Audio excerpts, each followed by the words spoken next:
The needle slipped from Maya's trembling fingers like a snake retreating into shadow, clattering against the cracked linoleum floor of the abandoned warehouse bathroom. Blood seeped from the fresh puncture wound on her arm, mixing with tears that had long since dried into salt tracks down her hollow cheeks. At 23, she looked ancient, her eyes holding the weight of 1,000 broken promises, 1,000 failed attempts to crawl out of the pit that had swallowed her whole 3 years ago when the prescription ran out and the street became her pharmacy. But tonight was different. Tonight, as she stared at her reflection in the shattered mirror hanging by a single rusty nail, she saw something that made her stomach lurch with a terror deeper than withdrawal, deeper than the gnawing hunger that had become her constant companion. Behind her own sunken features, she glimpsed the ghost of her 6-year-old daughter Lucy's face. The same hollow eyes, the same gaunt cheeks, the same look of someone slowly disappearing from the world. Before we dive in, make sure to subscribe, give this video a like, and tell us in the comments where in the world you're tuning in from. Now, let's begin. Maya's hand flew to her pocket, fingers closing around the crumpled photograph she kept there like a talisman. Lucy, taken by Child Services 8 months ago, smiling in a park they used to visit together before everything fell apart. Before Maya chose the needle over bedtime stories, chose numbness over nurturing, chose oblivion over being a mother.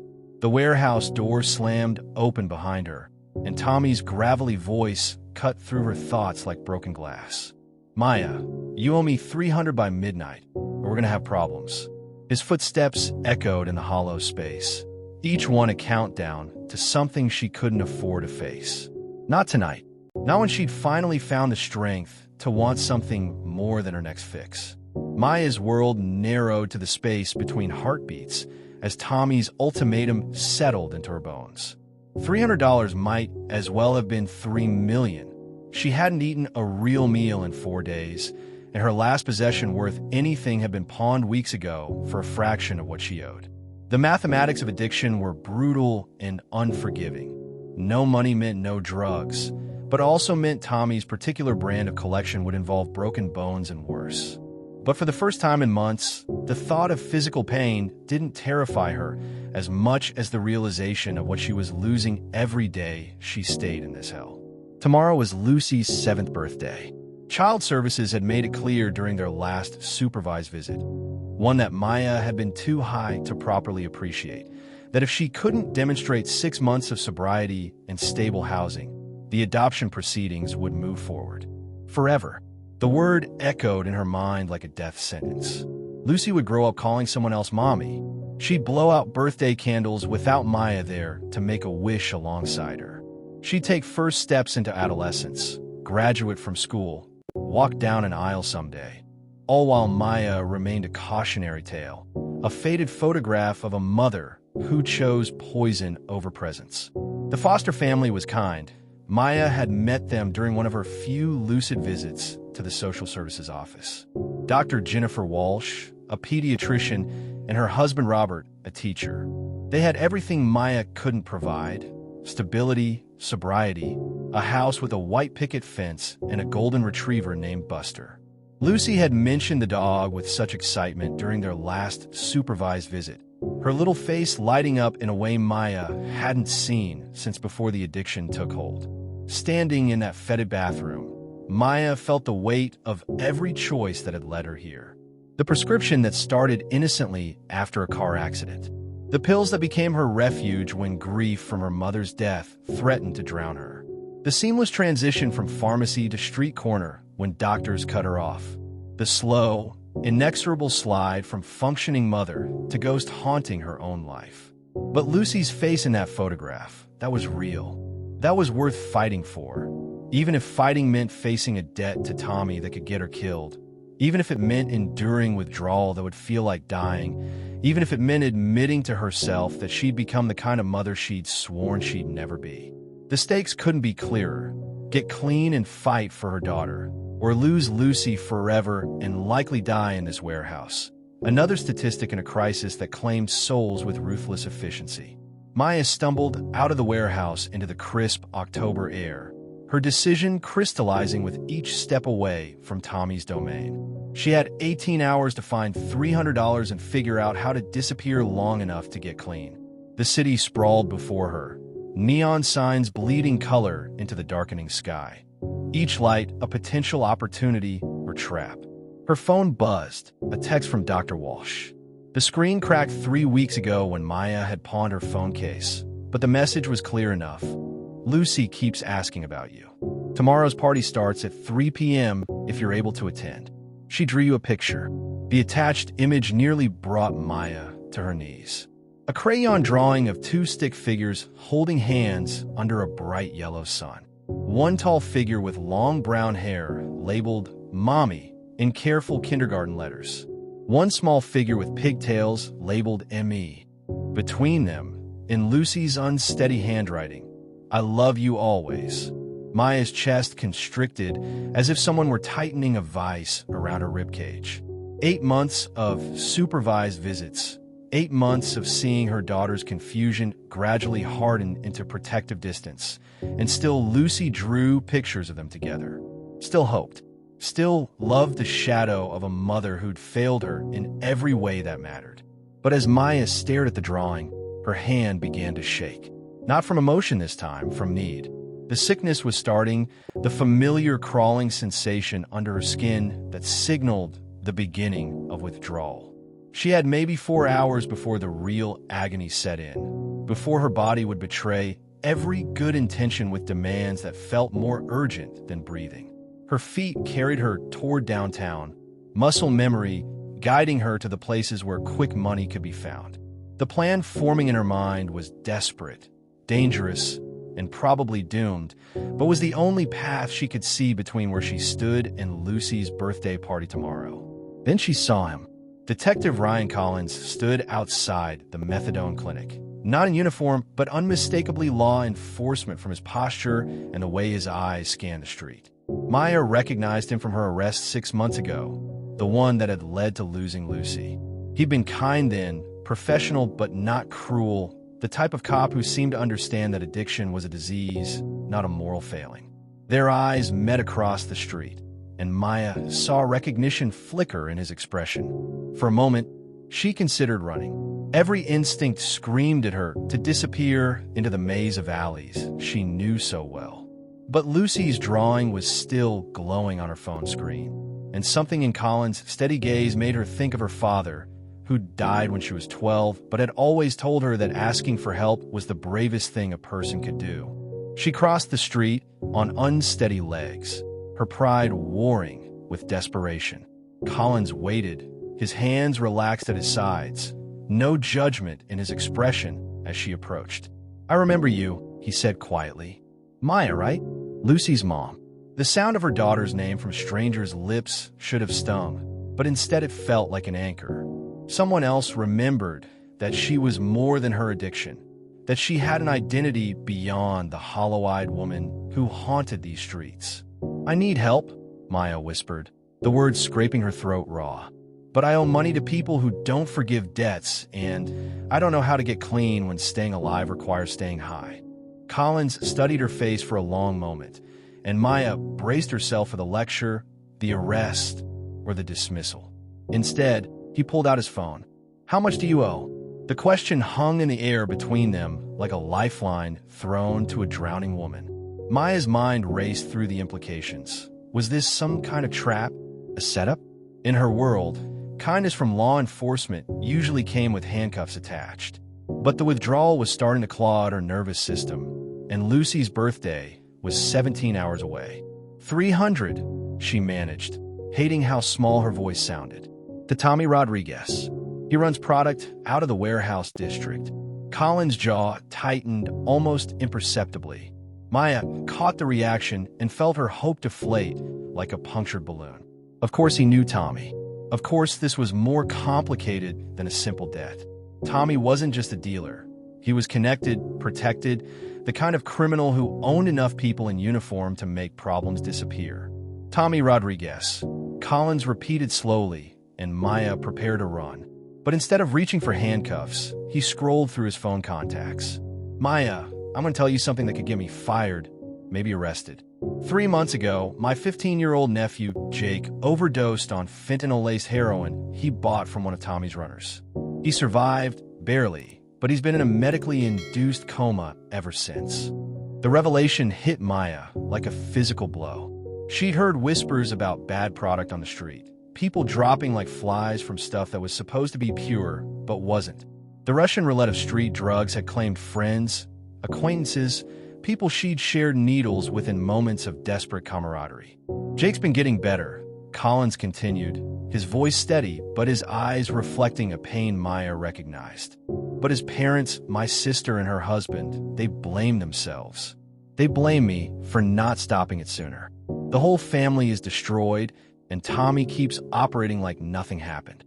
Maya felt the familiar itch under her skin intensifying, but something about Colin's honesty anchored her to the moment. This wasn't just about her debt or Lucy's birthday anymore. This was about a system that fed on broken families while the people sworn to protect them watched helplessly from the sidelines. "I've been building a case against Tommy for months," Collins said, glancing around to make sure they weren't being watched. "But he's careful, smart, insulates himself with layers of runners and middlemen. I need someone on the inside, someone he trusts." The proposal crystallized between them without being explicitly stated. Maya would work with Collins to gather evidence on Tommy's operation. In exchange, Collins would handle her debt and help her access treatment that might actually stick. It was dangerous. If Tommy suspected she was working with police, her death would be swift and brutal. But if she succeeded, she might have a chance at the kind of sobriety that could bring Lucy home. "Your daughter," Collins said softly. "How old is she?" "7 tomorrow." Maya's voice cracked on the words. "She's turning 7, and I haven't been sober for a single one of her birthdays since she was 4. Collins nodded slowly, then made a call that would change everything. Maya listened as he spoke to someone named Detective Rodriguez, no relation to Tommy. He assured her with dark humor about setting up an emergency intervention fund for a confidential informant. The conversation was coded, professional, but Maya caught enough to understand that Collins was risking his career on a gamble that she could be more than her addiction. When he hung up, he looked at Maya directly. "I can have the money to pay Tommy within 2 hours. But Maya, if you take this deal, there's no halfway. You'll be completely clean within 72 hours, either because you succeeded in getting sober or because Tommy killed you for betraying him." The withdrawal was building like a storm in her bloodstream. But for the first time in 3 years, Maya felt something stronger than the need for her next fix. She felt the possibility of redemption, fragile and terrifying as a newborn bird, but alive in her chest where hope used to live. "Lucy drew me a picture," Maya said, showing Collins the phone screen. "We're holding hands under the sun. She still thinks I'm worth loving." Collins studied the drawing, and Maya saw his expression soften. "Kids see the truth about people," he said finally. "Maybe it's time you started seeing yourself through her eyes." Maya looked up at the methadone clinic, then back at Collins. The next 72 hours would determine whether Lucy's 7th birthday would be the first step toward getting her mother back, or the last time Maya would ever have the chance to be worth her daughter's love. "What do you need me to do?" The money transfer happened in a parking garage at midnight, Collins handing Maya an envelope thick enough to settle her debt and buy her a few days of safety.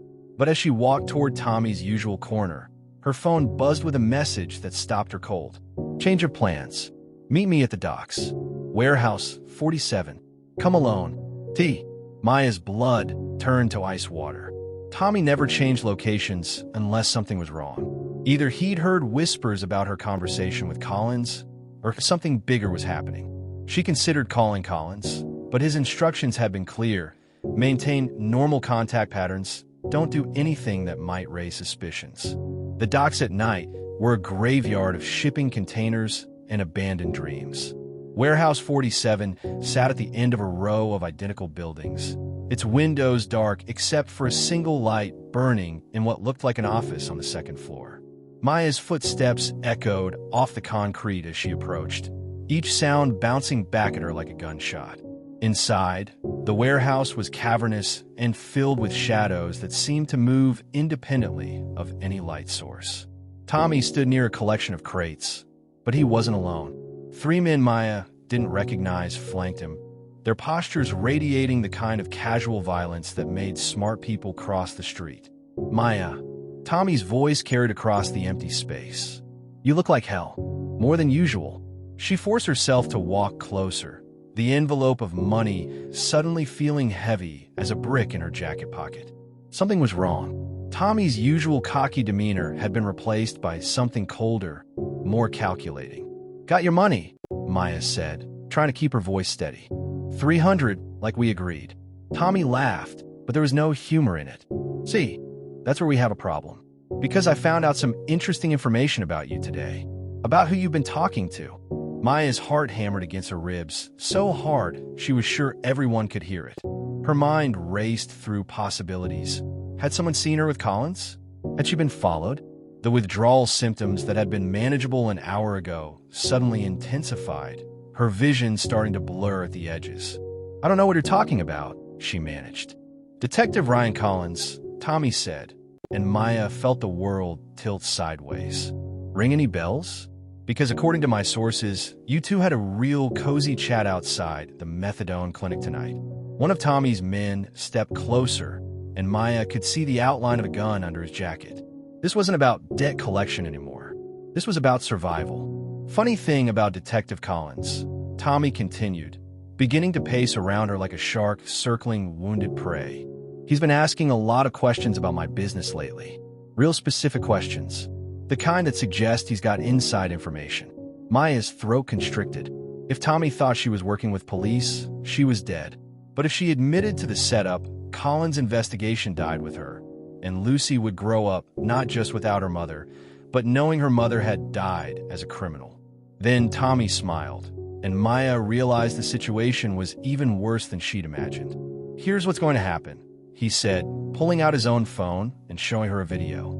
Maya's legs nearly gave out as she recognized the playground footage. Lucy at recess, laughing with friends, completely unaware that predatory eyes were watching her every move. "You're going to continue your conversations with Detective Collins," Tommy said conversationally. "But now you're going to be working for me. You're going to feed him false information, lead his investigation down dead ends, and make sure he never gets close to anything that matters. Because if you don't, if you even think about betraying me, that beautiful little girl is going to have a very different kind of 7th birthday."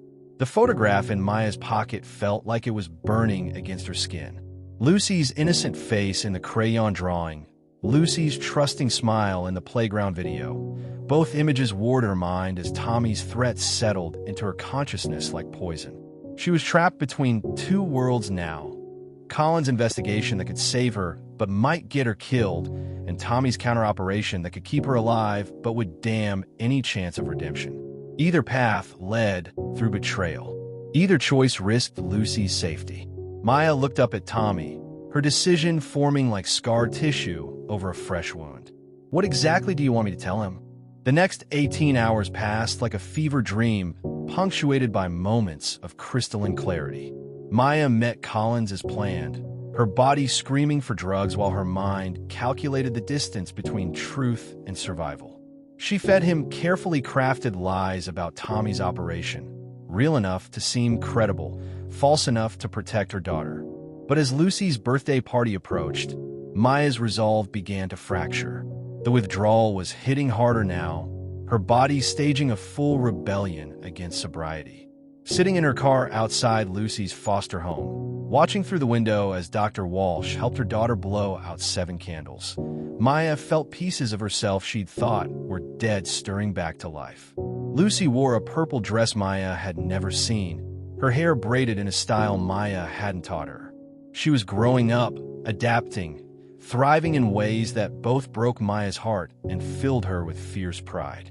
The little girl who'd once depended on her for everything was learning to flourish without her. That realization should have been devastating. Instead, it gave Maya a clarity that cut through the fog of withdrawal like sunlight through storm clouds. Lucy didn't need a mother who was barely surviving. She needed a mother who was worth celebrating, worth trusting, worth the kind of love a 7-year-old could give without reservation. Maya's phone rang. "Collins. Maya, we need to move tonight." I've just got word that Tommy's planning something big, a shipment coming in that could supply half the city. If we can intercept it, we can take down his entire network." Through the window, Maya watched Lucy open presents with careful attention to each gift, thanking everyone politely the way Maya had taught her back when she was still capable of teaching anything worthwhile. Lucy was becoming a good person despite her mother's influence, not because of it. "Maya, are you there?" "I'm here," she whispered, watching her daughter laugh at something Dr. Walsh's husband had said. "Ryan, I need to tell you something. Tommy knows about us." The silence on the other end of the line stretched for an eternity. When Colin spoke again, his voice was tight with controlled fear. "How much does he know?" "Everything. And he has surveillance on Lucy. He's been watching her." Maya heard Colin swear under his breath, followed by the sound of car doors slamming. "Where are you right now?" "Outside Lucy's foster home, watching her birthday party through the window like some kind of ghost." "Maya, listen to me very carefully. Tommy wouldn't threaten Lucy unless he was desperate. That means our investigation is closer to something important than I thought. But it also means you're in immediate danger." Through the window, Lucy looked up and seemed to stare directly at Maya's car. For a moment, their eyes met across the glass and distance, and Maya saw something in her daughter's expression that made her breath catch. Recognition. Lucy knew she was there. The little girl walked to the window and pressed her palm against the glass, the gesture so achingly familiar that Maya remembered all the times Lucy used to wait by their apartment window for Maya to come home from work, back when coming home was something Maya actually did. Lucy mouthed a single word, "Mommy."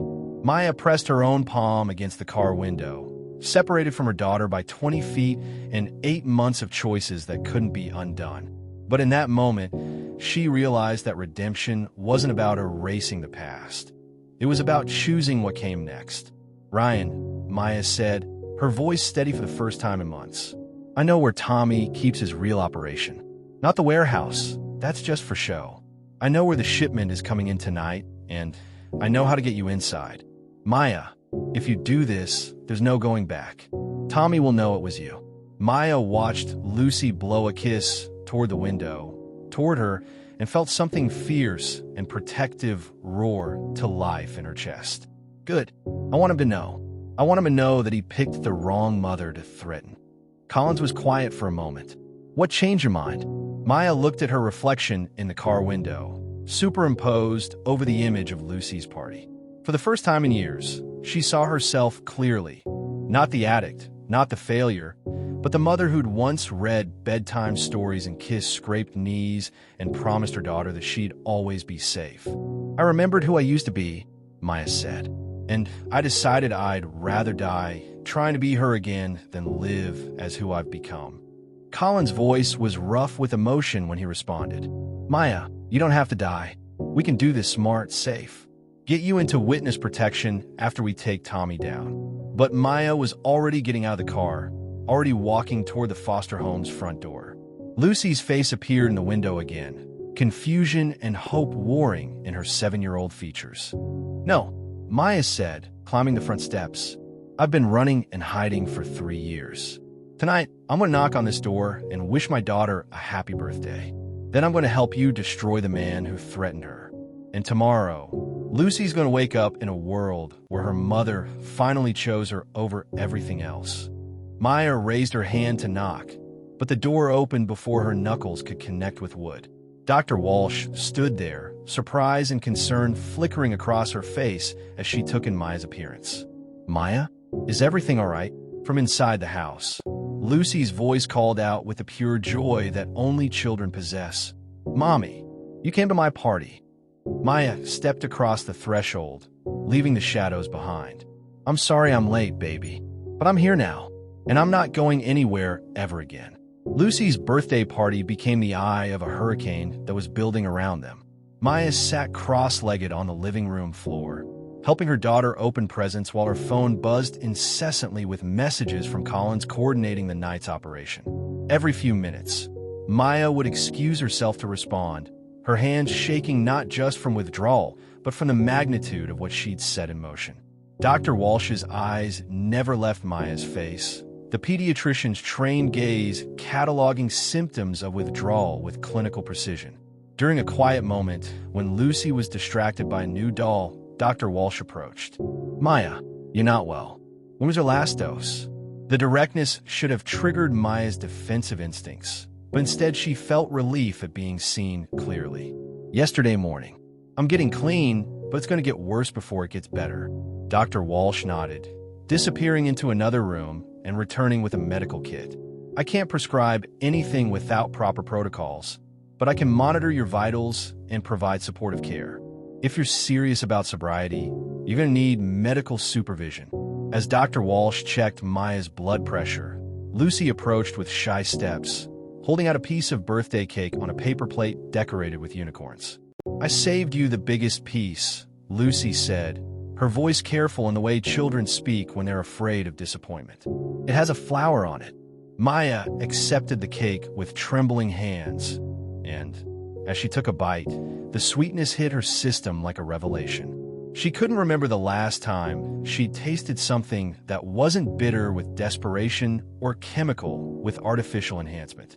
The simple pleasure of birthday cake, shared with her daughter, felt revolutionary. "It's perfect," Maya said, and meant it. "Just like you." Lucy climbed onto Maya's lap, settling against her mother's chest with the trust that only children possess. Maya felt her daughter's heartbeat against her ribs, steady and strong and alive, and made a promise to herself that she would do whatever it took to be worthy of that trust. Her phone buzzed again. "Collins, operation starts in 2 hours. Tommy's expecting the shipment at 11 p.m. Are you sure about this?" Maya looked down at Lucy, who had fallen asleep against her shoulder, exhausted from birthday excitement. Dr. Walsh approached quietly, offering a blanket to cover the sleeping child. "She asks about you every day," Dr. Walsh said softly. "She has a calendar in her room where she counts down to your visits. She's drawn pictures of you at every holiday, every milestone. She's never stopped believing you'd come back." Maya felt tears she'd thought herself incapable of producing sliding down her cheeks. "I don't deserve her faith." "Maybe not," Dr. Walsh said with gentle honesty. "But children don't love based on what we deserve. They love based on hope. The question is, what are you going to do with the hope she's given you?" Maya's phone buzzed one final time. "Collins, Tommy just moved the timeline. Shipment arriving in 30 minutes. If you're coming, it has to be now." Maya looked at Lucy's peaceful face, then at Dr. Walsh's steady gaze. The withdrawal was approaching its peak. In a few hours, she'd be in no condition to help anyone. This was her window, her one chance to choose Lucy's future over her own survival. Carefully, she transferred Lucy to Dr. Walsh's arms, watching as her daughter settled against the pediatrician's shoulder without waking. The sight should have been heartbreaking, her child finding comfort in someone else's arms. Instead, it filled Maya with determination. Lucy deserved adults in her life who could be trusted to keep her safe, even if Maya hadn't been one of them yet. "If something happens to me tonight," Maya whispered to Dr. Walsh, "make sure she knows I loved her more than my own life. Make sure she knows that everything I did wrong was about me being sick, not about her not being enough." Dr. Walsh's eyes filled with understanding and fear. "Maya, whatever you're planning, I'm planning to be the mother Lucy draws in her pictures," Maya said, kissing her daughter's forehead one last time. "Even if it kills me." She slipped out of the house into the night, leaving behind the warmth and safety of Lucy's birthday party for the cold mathematics of justice. Collins was waiting 3 blocks away, his unmarked car idling in the shadow of an overpass. "You sure about this?" he asked as Maya slid into the passenger seat. Maya pulled out her phone one last time, looking at Lucy's crayon drawing. 2 figures holding hands under the sun. A future worth fighting for, even if the fight meant facing the kind of danger that could end everything. "Tommy threatened my daughter," Maya said, her voice carrying a strength she'd forgotten she possessed. "He's about to learn what happens when you threaten a mother who has nothing left to lose." Warehouse 47 squatted against the waterfront like a concrete beast, its loading docks extending into the harbor where a cargo ship waited with lights dimmed. Maya approached on foot while Collins coordinated backup from a position 2 blocks away, close enough to respond, but far enough to avoid detection. Maya's withdrawal symptoms were hitting full force now: nausea, cold sweats, and a tremor in her hands that made it difficult to operate her phone. But the adrenaline of approaching danger sharpened her focus to a razor's edge.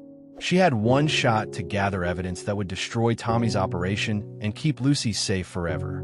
The warehouse side door was unlocked, just as Tommy had instructed. Maya slipped inside, immediately assaulted by the smell of diesel fuel and something chemical she couldn't identify. Voices echoed from the far end of the building, and she crept closer, using shipping containers as cover. Tommy stood near a collection of open crates, directing workers who were transferring packages from the containers to waiting trucks. But these weren't the small-time drug operations Maya was familiar with. The scale was massive, enough product to supply the entire eastern seaboard. Maya activated the recording app Collins had shown her, holding her phone steady despite the tremor in her hands. She needed names, quantities, distribution plans, evidence that would stand up in court and put Tommy away for decades. 40 kilos of pure, Tommy was saying to a man in an expensive suit. Cut it down to 200 kilos street weight. That's enough to flood every high school and college campus from here to Boston. Maya's blood turned cold. This wasn't just about drugs. It was about systematically poisoning an entire generation. Kids like Lucy, teenagers like Colin's nephew Jake, families like the one Maya used to have before addiction tore it apart. She shifted position to get a better angle, but her foot knocked against a loose piece of metal. The sound rang through the warehouse like a bell, and suddenly every voice went silent. What was that? Tommy's voice cut through the darkness. Maya pressed herself against a shipping container, hardly daring to breathe. Footsteps approached her position, multiple sets moving with practiced coordination. She was trapped. Her phone buzzed with a text from Collins. Backup is 10 minutes out. Stay hidden. 10 minutes might as well have been 10 hours. The footsteps were getting closer, and Maya realized with growing terror that they were systematically searching every hiding spot in the warehouse. She had maybe 2 minutes before they found her. That's when she saw it. A fire alarm mounted on the wall, 15 feet away. If she could reach it, pull it, the chaos might give her enough cover to escape with the evidence. But getting there meant exposing herself, running across open ground where Tommy's men would see her immediately. Maya thought about Lucy asleep in Dr. Walsh's arms, safe and warm and trusting that the adults in her life would protect her. She thought about Colin's nephew in his hospital bed, fighting for life because no one had been brave enough to stop Tommy before the poison reached him. She thought about all the children who would become victims if the operation she'd just recorded was allowed to proceed. Her legs moved before her conscious mind made the decision. Maya burst from behind the shipping container and sprinted toward the fire alarm, her withdrawal-weakened body moving on pure determination. Shouts erupted behind her as Tommy's men spotted her, but she was already reaching for the alarm. The piercing wail filled the warehouse as Maya yanked the handle down. Emergency lights began flashing, and in the chaos that followed, she clutched her phone, with its precious recording, against her chest and ran for the exit. But Tommy was faster. He appeared in her path like a nightmare made flesh, his face twisted with rage. "You stupid junkie. You think you can play games with me?" The gun in his hand looked enormous, its barrel pointing directly at Maya's chest. Behind him, she could hear sirens approaching, Colin's backup arriving earlier than planned, drawn by the fire alarm. "You destroyed my operation," Tommy snarled. "Cost me millions. But before I kill you, I want you to know that your daughter is going to pay for what you've done." Maya felt something break inside her chest, but it wasn't her heart. It was the last chain holding her to the person she'd been. The addict, the failure, the mother who'd chosen drugs over her daughter's well-being. That woman died in the space between one heartbeat and the next. "You're never touching my daughter," Maya said, her voice carrying a strength that surprised them both. "Because I'm not the same person who owed you money yesterday. I'm Lucy's mother, and I'm done being afraid." Tommy's finger tightened on the trigger just as the warehouse doors exploded inward. Collins led a team of officers in tactical gear, their weapons drawn and voices shouting commands that echoed off the concrete walls. In the chaos that followed, Tommy diving for cover behind a crate, his men scattering like roaches when lights come on, Maya dropping to the floor as gunfire erupted around her, she felt a strange peace settle over her. She'd kept the recording safe. She'd given Collins everything he needed to destroy Tommy's operation. Most importantly, she'd proven to herself that when Lucy's safety was threatened, Maya was still capable of being the mother her daughter deserved. A bullet whined past her ear, and Maya rolled behind a shipping container, her phone still clutched in her hand. The recording was complete, the evidence damning, and Tommy's threats against Lucy would die with his operation. All she had to do now was survive long enough to see justice done. Collins' voice cut through the gunfire. "Maya, stay down. We've got this." And for the first time in 3 years, Maya believed that everything really would be okay. 6 months later, Maya stood outside the courthouse steps, her hand steady as she signed the final paperwork that would close the book on People versus Rodriguez. Tommy's conviction on federal trafficking charges would keep him in prison for the next 25 years, his network dismantled and his threat to Lucy neutralized forever. The woman who emerged from the courthouse bore little resemblance to the hollow-eyed addict who'd stumbled through warehouse shadows half a year ago. Maya's face had filled out, her skin had regained color, and her eyes held the clear, focused light of someone who'd found her way back to herself. The 90 days in protective custody during Tommy's trial had become 90 days of intensive rehabilitation, therapy, and the hardest work of her life. Collins waited by his car, no longer the stern detective, but a friend who'd risked everything to give her a second chance.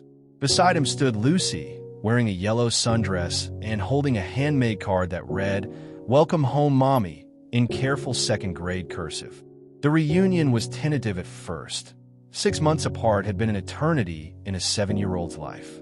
But as Maya knelt to her daughter's level, Lucy stepped forward and wrapped her arms around her mother's neck with the same trust she'd shown as a toddler.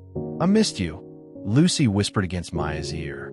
"But Dr. Walsh said you're getting better, so you could take care of me the right way." Maya held her daughter close, breathing in the scent of her shampoo and feeling the solid reality of Lucy's presence. "I did get better, baby, and I'm never going to get sick like that again." The apartment Collins had helped Maya find was small but clean, with 2 bedrooms and windows that let in actual sunlight. Lucy's room was already decorated with the drawings she'd made during their months apart. Pictures of houses with gardens, families having picnics, mothers and daughters holding hands under bright suns. As they walked through the space that would become their new home, Maya felt the weight of possibility settling around her shoulders like a warm coat. The apartment came furnished through a victim's assistance program, but Lucy had insisted on bringing her own touches. The drawings she'd made of them together, a stuffed elephant named Peanuts that Dr. Walsh had given her, and a photo of Maya from before the addiction took hold. "This one goes on the refrigerator," Lucy announced, holding up her latest artwork. It showed 2 figures in a garden, one tall and one small, both smiling under a rainbow. "So you can see it every morning when you make my breakfast." Maya's throat tightened at the casual assumption that she would be there every morning, that breakfast would be a given rather than a hope. Lucy's faith in her recovery was absolute in the way only children could manage, and Maya felt the responsibility of that trust like a sacred charge. Collins helped them carry in groceries, real food, not the convenience store meals Maya had survived on during her worst days. As they stocked the refrigerator and pantry, Lucy chattered about her new school, her friends, and the reading group she'd joined while staying with the Walshes. "Mrs. Johnson says I'm reading at a 4th grade level," Lucy said proudly. "And I told her my mommy was coming home soon, and she said maybe you could come to reading night next month." Maya exchanged a look with Collins, both of them understanding the significance of Lucy's invitation. Reading night meant parent-teacher conferences, school events, the ordinary milestones of childhood that Maya had forfeited when addiction became a priority. Now Lucy was offering her the chance to rejoin that world, to be present for the small moments that build a childhood. "I'd love to come to reading night," Maya said, kneeling to Lucy's eye level. "I want to hear about every book you've read. every story you've learned. As evening approached, Collins prepared to leave, but not before delivering news that would cement Maya's new beginning. The federal prosecutor called this morning. Tommy's cooperation led to arrests in 6 other cities. The whole network is finished. And Maya, because of your testimony, you're eligible for the witness protection program if you want it. New identities, relocation assistance, the whole package. Maya considered the offer as she looked around their small apartment. A new identity meant safety, a guarantee that Tommy's associates could never find them. But it also meant leaving behind everyone who'd helped her rebuild. Collins, Dr. Walsh, the treatment counselors who'd guided her through the darkest moments of withdrawal. "What do you think, baby?" Maya asked Lucy. "Would you like to move somewhere new? Just you and me?" Lucy was quiet for a long moment, her 7-year-old mind processing the implications with surprising sophistication. "Will we still be Lucy and Maya?" "Always," Maya promised. "No matter where we go, you'll always be my daughter, and I'll always be your mommy." Lucy nodded solemnly. "Then I think we should stay here. This is where you got better. This is where we learned to be a family again." Colin smiled at Lucy's wisdom, then pulled Maya aside for a private conversation. "Are you sure? Tommy's going to be in prison for decades, but he has friends on the outside. People who might hold grudges." Maya looked through the apartment window at Lucy, who was arranging her stuffed animals on her new bed, humming a song Maya recognized from their old life together. "I spent 3 years running from my problems, Ryan. I'm not going to teach my daughter that running is the answer when things get difficult." Collins nodded, understanding passing between them. "Then we'll make sure you have everything you need to stay safe. Regular check-ins, emergency contacts, and I'll personally make sure the local precinct knows to keep an eye on this neighborhood." After Collins left, Maya and Lucy settled into the rhythm of their first evening home together. Bath time, story time, and tucking Lucy in her own bed in her own room. Simple rituals that felt miraculous after months of separation. As Maya read from a book about a little girl who planted a garden that grew into something magical, Lucy's voice interrupted softly. "Mommy, were you scared when you were sick?" Maya closed the book and looked into her daughter's eyes, seeing the same mixture of innocence and wisdom that had sustained them both through the darkest times. "Yes, baby. I was very scared. But you know what helped me stop being scared?" "What?" "Remembering that I was your mommy. Remembering that you needed me to be brave." Lucy considered this with the seriousness children bring to important conversations. "Are you still scared sometimes?" Maya thought about the cravings that still whispered to her in quiet moments, about the long road of recovery that stretched ahead of them, about the ordinary challenges of raising a daughter as a single mother in recovery. "Sometimes. But now when I'm scared, I look at you, and I remember that being your mommy is the most important job I'll ever have." Lucy smiled, the expression transforming her face with pure joy. "Good, because I've been practicing being your daughter while you were gone, and I got really good at it." Maya laughed, the sound bubbling up from a place in her chest she'd thought addiction had killed forever. "You've always been perfect at being my daughter. I just had to learn how to be good at being your mommy again." As Lucy drifted off to sleep, Maya sat in the living room and pulled out the photograph she'd carried through her darkest days. The one of Lucy smiling in the park before everything fell apart. But now, instead of a reminder of what she'd lost, it was evidence of what she'd found again. Her phone rang. "Dr. Walsh." "Maya, how are you feeling? Any severe symptoms tonight?" "I'm okay," Maya said, and realized she meant it. "Better than okay. I'm home. Lucy asked me to call and check on you. She was worried about leaving you alone on your first night back." Maya's heart swelled at the evidence of her daughter's care, the way Lucy was already stepping into the role of being part of family again. "Tell her I'm perfect. Tell her we're both exactly where we belong." After hanging up, Maya walked to Lucy's bedroom door and stood in the doorway, watching her daughter sleep. Lucy's breathing was even and peaceful, her small face relaxed in the security of knowing her mother was just down the hall. On Lucy's nightstand sat the crayon drawing that had sustained Maya through her recovery. 2 figures holding hands under the sun. But next to it was a new drawing Lucy had made that afternoon, showing 3 figures this time. Lucy, Maya, and a smaller figure labeled baby sister or brother? Maya smiled, understanding that Lucy's hope extended beyond just getting her mother back. Lucy was dreaming of a future where their family could grow, where Maya's recovery could be the foundation for something even more beautiful than what they'd lost. Standing there in the doorway, Maya made promises to herself and to her sleeping daughter. She would attend every reading night, every school play, every birthday party. She would learn to drive again so she could take Lucy to soccer practice and piano lessons. She would save money for college, for family vacations, for all the ordinary dreams that addiction had stolen from them. Most importantly, she would never again choose anything over being present for her daughter's life. The withdrawal symptoms would continue for days, and the cravings would whisper to her for months to come. Recovery was a daily choice, not a destination. But as Maya finally went to her own bed, clean sheets, her own space, a door she could close knowing her daughter was safe down the hall, she felt something she hadn't experienced in years. Peace. Not the artificial numbness of drugs, but the deep, bone-deep peace that came from being exactly where she belonged, doing exactly what she was meant to do. Being Lucy's mother. Being the woman in the crayon drawing who held her daughter's hand under a bright yellow sun. Maya fell asleep to the sound of Lucy's quiet breathing through the thin apartment walls. And for the first time in 3 years, she didn't dream of needles or darkness or running from consequences she couldn't escape. Instead, she dreamed of tomorrow morning, when she would wake up and make her daughter breakfast, when they would start building the life Lucy had never stopped believing they could have together.